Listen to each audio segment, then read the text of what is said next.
mau ditunggangi mau nggak ditunggangi itu nomor sekian. Yang justru harus diperhatikan adalah supaya menyelesaikan secepatnya terhadap perkara ini sebelum akhirnya menggelinding jadi bola salju yang nggak mengenakan. Pakar politik dan pemerintahan Undip, Nur Hidayat Sardini, angkat bicara terkait polemik pernyataan Bupati Pati, Sudewo, yang viral menantang massa untuk menggelar demonstrasi lebih besar.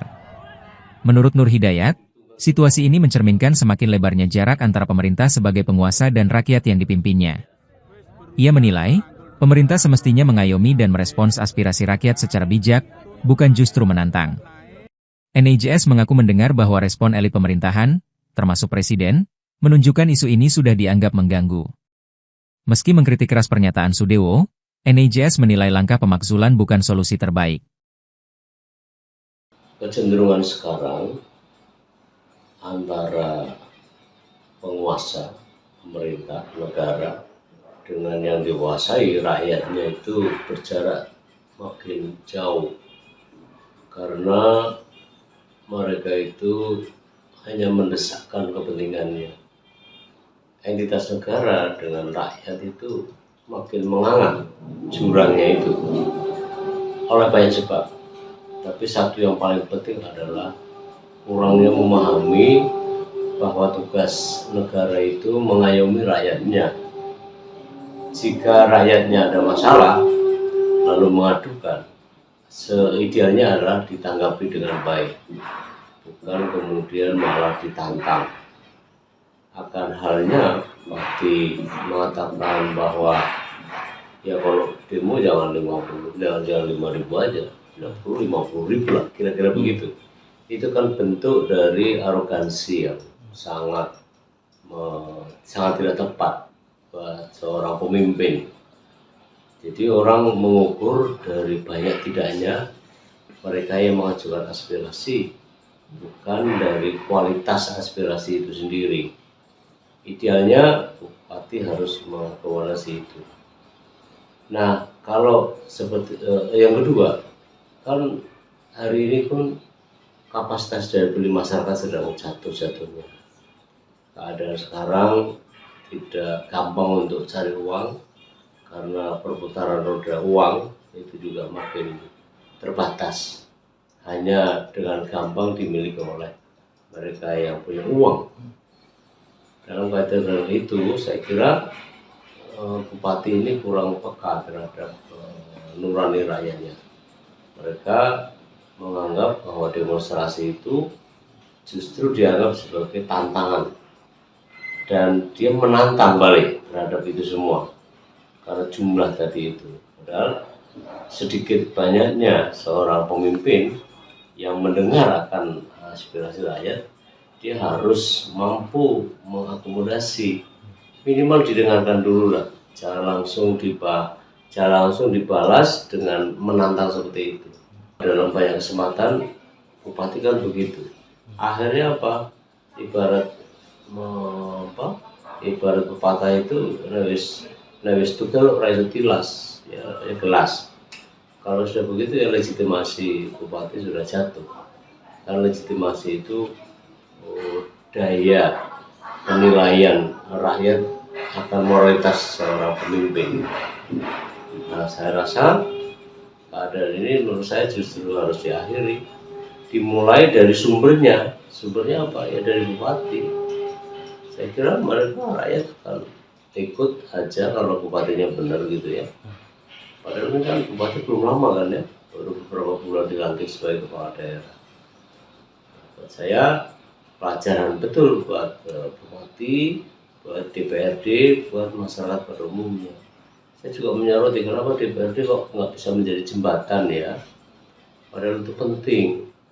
Jangan-jangan sama posisi kepala daerah dengan legislatif daerah yang terpojok karena itu gitu. Harusnya ketua DPRD atau wakil-wakil ketua dalam DPRD justru menjadi penengah, menjadi mediator dalam hal ini, tapi tampaknya mereka sama juga absen. Orang sudah terburu luka karena ucapan. Kalau gitu, ya harus, kalau ingin mengembalikan ya harus memulihkan kembali. Secara pelan-pelan saja, tidak perlu terlalu tergesa-gesa. Karena kan sebenarnya ini ketersinggungan rakyat terhadap pemimpinnya.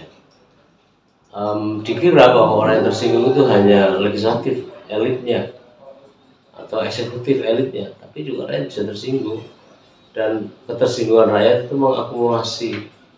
Mana tahu juga ada kasus-kasus lain yang menjadi persoalan dalam kaitan dengan ini.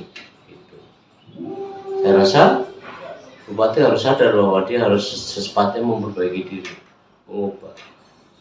Pembatalan terhadap pajak itu juga penting, tapi jauh lebih penting adalah memulihkan untuk mendatangi kepada tokoh masyarakat misalnya.